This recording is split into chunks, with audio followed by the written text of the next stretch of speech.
अब मैं हमारे मुख्य अतिथि माननीय केंद्रीय मंत्री और लोकप्रिय श्री नितिन गडकरी जी को आमंत्रित करती हूं अपने विचार हमारे समक्ष व्यक्त करने के लिए।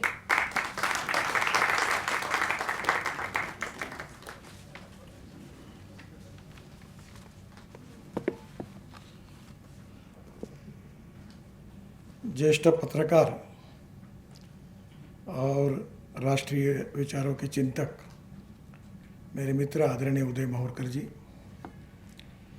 ऑर्गेनाइज़र के मुख्य संपादक आदरणीय प्रफुल्ल केतकर जी, जिन्होंने ये किताब लिखी है वो आभास वर्मा जी, पद्मश्री भारत गुप्त जी, गरुड़ा प्रकाशन के संक्रांत सानू जी और उपस्थित सभी भाई और बहनों, ये किताब इसलिए महत्वपूर्ण है कि भूतकालीन इतिहास इसलिए महत्वपूर्ण होता है कि वर्तमान काल में उस इतिहास को जगाने के कारण भविष्य की प्रेरणा मिलती है।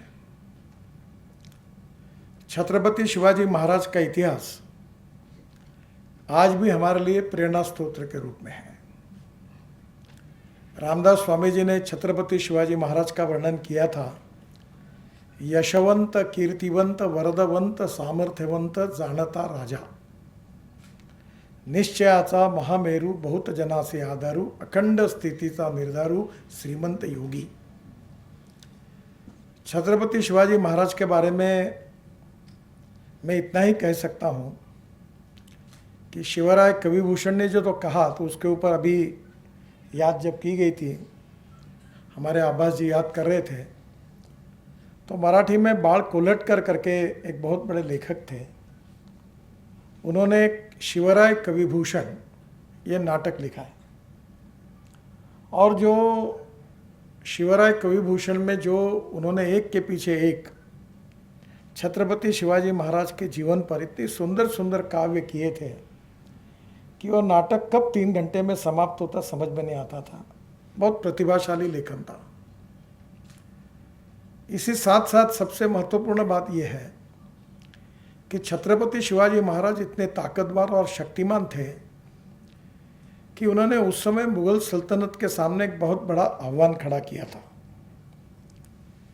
छत्रपति शिवाजी महाराज के बारे में ये इसलिए महत्वपूर्ण है कि बहुत बार मराठों का इतिहास, तो मराठा ये जात है, पर ये कोई मराठ जाति का इतिहास नहीं है।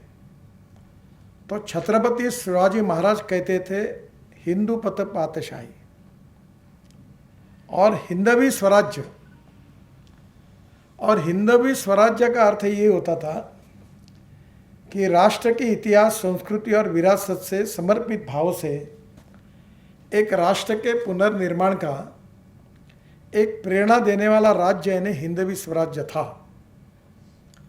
आज के प्रचलित भाषा में सेक्युलर, नॉन सेक्युलर, क्योंकि हमारा दुर्भाग्य रहा कि ये पूरे इतिहास में जब अंग्रेजों का शासन आया तो उन्होंने इस इतिहास को जानबूझकर तोड़ मरोड़ कर लिख कर रखा।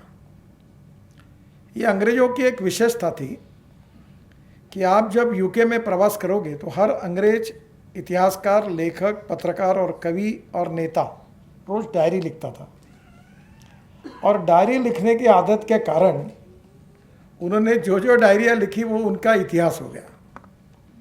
और हमारा दुर्भाग्य ये रहा है कि हमारे विश्व पराक्रम करने वाले राजाओं ने कभी डायरी नहीं लिखी, और इसलिए स्वाभाविक रूप से धीरे धीरे सच्चाई जो थी, सत्य जो था, उसमें विस्मृति में चला गया। 1680 तक छत्रपति शिवाजी महाराज ने जो संघर्ष किया है, वो संघर्ष किसी फैमिली को राज्य मिलना चाहिए इसके लिए नहीं था। वो संघर्ष था एक जीवन मूल्यों के लिए, वो संघर्ष था एक शाश्वत इतिहास, संस्कृति और विरासत के लिए, वो संघर्ष था राष्ट्र की अस्मिता के लिए, वो संघर्ष था राष्ट्र के पुनर्निर्माण के लिए। और इसलिए हमारी सबकी प्रेरणा जो है वो छत्रपति शिवाजी महाराज है। और आज तो हम ये मानते कि हमारे माता पिता ने हमको जन्म दिया, पर छत्रपति शिवाजी महाराज हमारे लिए सभी दृष्टि से आदर्श थे। अब बात यह आती है कि जो हिंदवी स्वराज्य की बात करते हैं तो आज के प्रचलित भाषा में सेक्युलर और नॉन सेक्युलर की चर्चा बहुत होती है। सेक्युलर शब्द का इंग्लिश डिक्शनरी में मीनिंग धर्मनिरपेक्षता नहीं है। सेक्युलर शब्द का इंग्लिश डिक्शनरी में मीनिंग है सर्वधर्म समभाव। और इसलिए मराठों का इतिहास जो छत्रपति शिवाजी महाराज का था उसमें मुस्लिम भी योद्धा थे, सभी जात पंथ धर्म भाषा के मावले उनको कहते थे, वो सब थे। पर इतिहास में उसको एक मराठों का इतिहास से नाम पड़ा। आज की ब्रॉड भाषा में बोलेंगे तो हिंदवी स्वराज्य, इसका जो राष्ट्रवादी विचारधाराओं का प्रतीक जो होता है, जो स्पिरिट आता है, वो हिंदू राष्ट्र के पास आता है। और सेक्युलरवाद जो होता है उसका अर्थ सर्वधर्म समभाव है। छत्रपति शिवाजी महाराज के जीवन में वो सेक्युलर शासक थे। उन्होंने कभी किसी के साथ अन्याय अत्याचार नहीं किया। उनके पूरे इतिहास में कोई मस्जिद तोड़ी है उन्होंने, ऐसा एक भी उदाहरण नहीं है। पर स्त्री को माते समान मानना यह उनका सिद्धांत था। कल्याण के सूबेदार की जो बहू थी वो बहुत सुंदर थी, जब उनके पास उसको अर्पित किया गया तो उन्होंने ये कहा कि मेरी माँ भी सुंदर होती तो मैं भी इतना सुंदर होता। ये कहकर उसका सत्कार किया, साड़ी और सब सत्कार करके उसको घर पहुंचा कर दिया। इन्हें भारतीय सभ्यता, संस्कृति और संस्कृति सभ्यता के अल्टीमेट प्रतीक, पूर्णांक के रूप में कोई थे तो छत्रपति शिवाजी महाराज थे। वो आदर्श पिता थे, आदर्श माता थे, आदर्श पुत्र थे, आदर्श शासक थे, आदर्श प्रशासक थे, आदर्श योद्धे थे। जितने जितने बाजू एब्सोल्यूट है, आदर्श है, उन सब के प्रतीक शिवाजी महाराज थे। और इसलिए भगवान के रूप में हम सब उनको मानते हैं।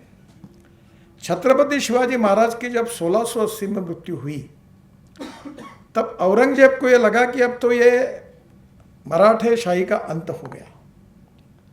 ये जो हिंदू राष्ट्रवाद था, हिंदवी स्वराज्य की संकल्पना थी, उसका एंड हो गया।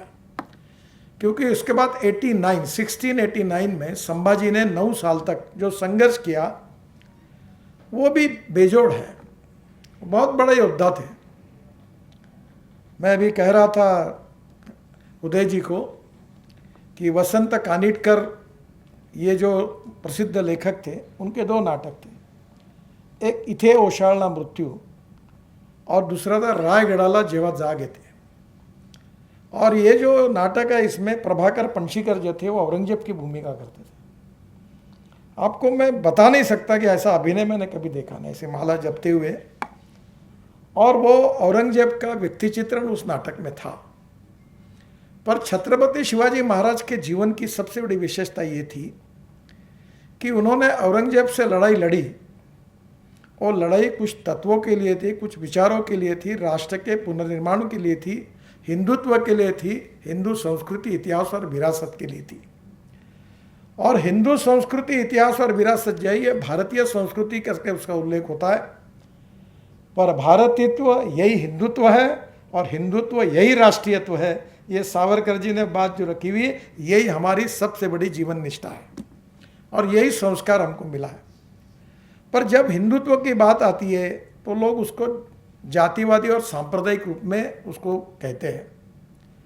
मैंने पहले आपको कहा था कि राजा सेकुलर होना चाहिए, सरकार सेकुलर होनी चाहिए, यानी धर्मनिरपेक्ष होनी चाहिए, जो आज का प्रचलित शब्द है। पर सेकुलर शब्द का अर्थ सर्वधर्म समभाव, सब धर्मों के साथ समान न्याय होगा, ये सेकुलरवाद का सही अर्थ था। Justice with all and appeasement of none. दुर्भाग्य ये हुआ कि सबके साथ समान न्याय के बजाय तुष्टीकरण की नीति जो वोट बैंक पॉलिटिक्स के लिए आई, उसका नाम सेकुलरवाद हुआ। और इसलिए राष्ट्रवादी विचारों के आधार पर ये जो 1689 में संभाजी महाराज का जब डेथ हो गई तब ऐसा लगा कि अब सब समाप्त हो गया। पर संताजी घोरपड़े और धनाजी जाधव और एक से एक इतिहास की कहा यह है कि अभी मराठी में कुछ चित्रपट निकला, अभी संभाजी महाराज के जीवन पर चित्रपट निकला, ऐसा चला। एक एक विषय में बहुत ताकत है। तानाजी मालुसरे पर अच्छा ये चित्रपट निकला है, क्योंकि वो इतिहास ही अभिमान का है।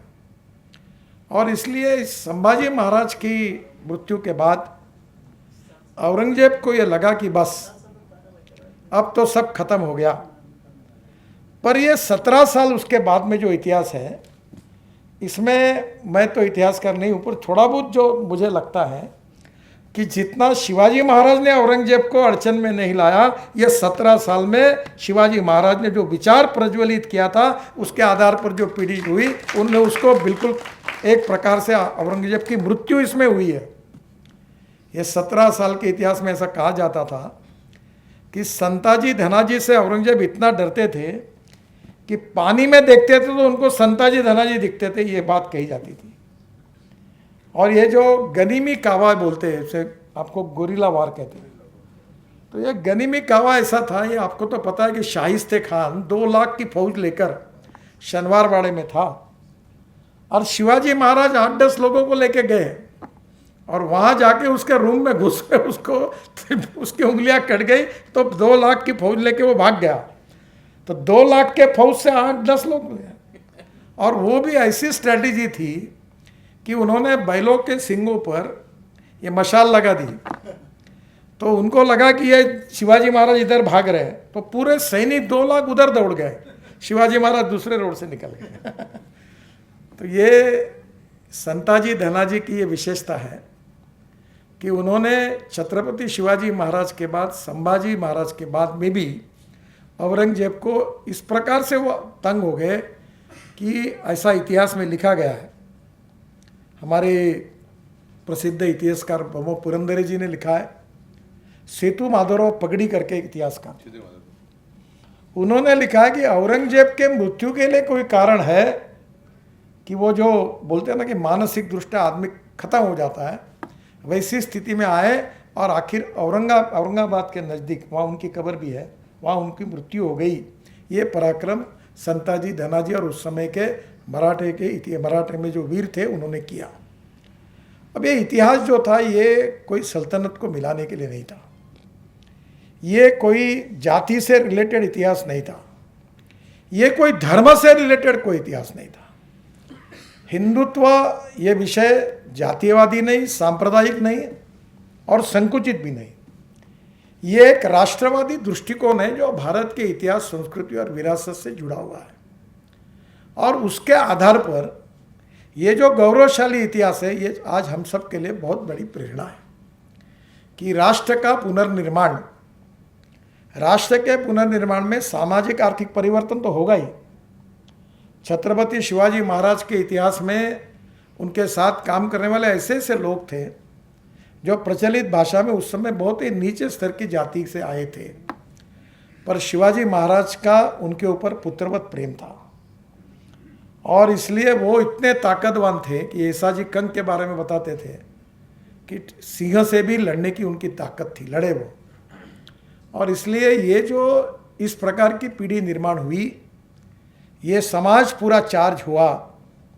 इसकी सबसे स्ट्रांग बैटरी कोई थी जिसका चार्जिंग अभी भी हमारे समाज में है, वो छत्रपति शिवाजी महाराज की सल्तनत। दुर्भाग्य से कभी कभी मुझे समझ में नहीं आता कि जो अच्छे लोग होते, युग प्रवर्तक होते, उनका जल्दी मृत्यु होता। विवेकानंद जी बहुत जल्दी चले गए, शिवाजी महाराज बहुत जल्दी चले गए। अगर ये और कुछ दिनों तक रहते तो इतिहास अलग होता, पर फिर भी यह इतिहास राष्ट्र के पुनर्निर्माण के लिए आवश्यक है। जो भूतकालीन इतिहास है उससे बहुत सीखना है। जात पंथ धर्म भाषा इसके ऊपर उठकर एक संघ एकात्म सांप्रदायिकता और जातिवाद से मुक्त और सर्वधर्म समभाव का सम्मान करने वाला राष्ट्रीय समाज और विश्व में एक अच्छे राष्ट्र का निर्माण करना और जिस राष्ट्र को विश्वगुरु बनाना, ये हमारा संकल्प है। आदरणीय मोदी जी कहते हैं कि $5 ट्रिलियन की इकोनॉमी बनानी है, 3rd लार्जेस्ट इकोनॉमी वर्ल्ड की बननी है, $5 ट्रिलियन की बनानी है। आर्थिक दृष्टि से तो यह करना ही है, पर आर्थिक दृष्टि से जो इतिहास, संस्कृति और विरासत है, जो पुरातन काल से मिला हुआ हमारे वेद पुराण हो, आयुर्वेद हो, रामायण हो, महाभारत हो, योग विज्ञान हो, जिसमें आज पूरे विश्व में आकर्षण है। गतकालीन कुछ इतिहास में जो जो परिस्थिति आई इसको दबाने की कोशिश हुई, पर उस सच्चाई को उजागर करके पूरे विश्व तक उसको पहुंचाना है और इसकी ताकत बड़ी है। मैं कुछ दिन पहले आदरणीय श्री रविशंकर जी के पास गया था, तो उन्होंने मुझे एक फिल्म बताई। अमेरिका में व्हाइट हाउस के नज़दीक करीब 1.5-2 लाख लोगों का एकत्रीकरण हुआ था और उसमें भारतीय लोग नहीं लग रहे दिख रहे थे, वो पूरे गोरे लोग दिख रहे थे, बाहर के विदेशी लोग थे और भगवान राम और प्रभु भगवान श्री कृष्ण का जय जयकार कर रहे थे, भारतीय संस्कृति के प्रति श्रद्धा दिखा रहे थे। तब मुझे विश्वास हुआ कि हमारी विचारों में कितनी ताकत है। अभी योग दिन का 2 करोड़ लोगों ने योग का दिन साझा किया है, 2 करोड़। तो हमारी हर बात में बहुत ज़्यादा दम है। पर प्रश्न ये होता है कि ये जो विश्वास, ये जो स्वाभिमान जगाना है, तो उसका सबसे बड़ा प्रमुख हमारे लिए ये महत्व की बात है कि हमारे इतिहास को नए पीढ़ी के सामने जगाना चाहिए और ये जगाने के लिए इस इतिहास का संकलन करके सही इतिहास को लिखना चाहिए। आज कभी कभी हमारे उदय जी ने सावरकर जी के ऊपर बहुत लिखा और मैं तो क्या कह सकता हूँ आपको। मैंने एक बड़े व्यक्ति को कहा था जो सावरकर पर टीका करते थे, मेरे पर विश्वास रखो, अगर सावरकर जी बड़े नहीं तो कोई बड़ा हो नहीं सकता, इतना त्याग उसका था। और जब जब भी सावरकर जी के ऊपर ने कितना त्याग किया होगा तो आप समझ ही नहीं सकते। उस परिवार ने सब पूरा घरदार परिवार उद्ध्वस्त हो गया देश के लिए, राष्ट्र के लिए। और इसलिए कभी कभी ऐसा होता है कि image versus reality and ground reality versus perception. इसका कारण मैं परिस्थिति को दोष नहीं देता, दोष इस बात के लिए है कि हमारे सत्य इतिहास को आने वाले पीढ़ी के सामने प्रभावी रूप से रखने में हमें कहीं ना कहीं हम कम पड़े हैं। और उस इतिहास का संकलन करके और फिर से एक बार हमारी सब प्रकार की जितनी मीडिया के माध्यम है, सोशल मीडिया है, दूरचित्रवाणी है, हमारी प्रिंट मीडिया है, हमारी किताबें हैं, इन सब के द्वारा हम इस इतिहास को नए पीढ़ी तक ले जाएंगे तो भविष्य का सुखी, समृद्ध, संपन्न, शक्तिशाली भारत का हम निर्माण कर सकेंगे। अगर हम ये नहीं लेके जाएंगे तो जिस प्रकार का राष्ट्र हम निर्माण करना चाहते हो नहीं निर्माण कर सकेंगे।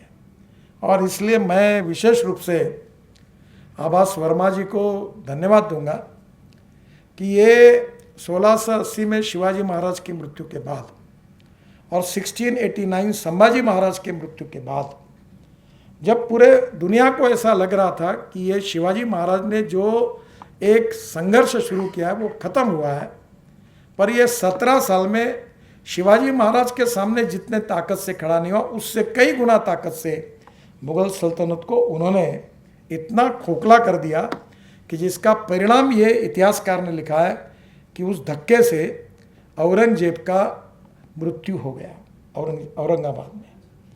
और इसलिए मुझे ऐसा लगता है कि ये इतिहास ये भविष्य के निर्माण के लिए बहुत आवश्यक है। और इसलिए ये 17 साल के इतिहास के ऊपर ये इतिहास जो आभास वर्मा जी ने लिखा है, हमारे उदय जी ने उसकी प्रस्तावना भी लिखी है, ये इतिहास बहुत रोचक है और बहुत ही प्रेरणादायी है। और इसको इतिहास में इसका संकलन करके उसके सही पार्ट को भविष्य के पीढ़ी के सामने ठीक प्रकार से प्रेजेंट करना, ये कोशिश विशेष रूप से आभास जी ने की है। और मैं धन्यवाद दूंगा संक्रांत सानू जी को कि इन सब बातों के लिए इसमें कितना व्यावसायिक सफलता है मुझे पता नहीं है, शायद नहीं है। और जो आइडियलिस्टिक लोग होते हैं वो कभी व्यावसायिकता का विचार नहीं करते क्योंकि उनकी निष्ठा विचारों के साथ होती है।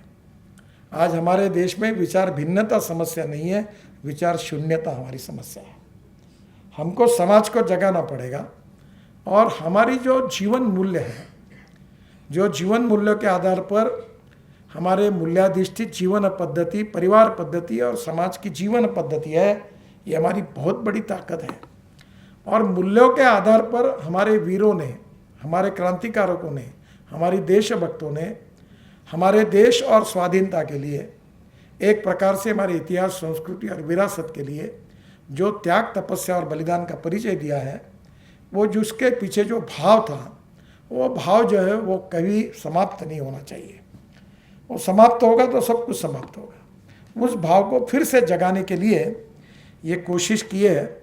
मैं आवास जी को भी धन्यवाद दूंगा और संक्रांत सानू जी को भी धन्यवाद दूंगा कि ये बीच के काल का ये 17 साल का इतिहास बहुत प्रभावी रूप से इस किताब में उन्होंने लिखा है। और एक कोशिश करनी चाहिए उदय जी, आजकल ये न्यूज़ जो सीरियल्स बनती है ये बड़ी इफ़ेक्टिव है।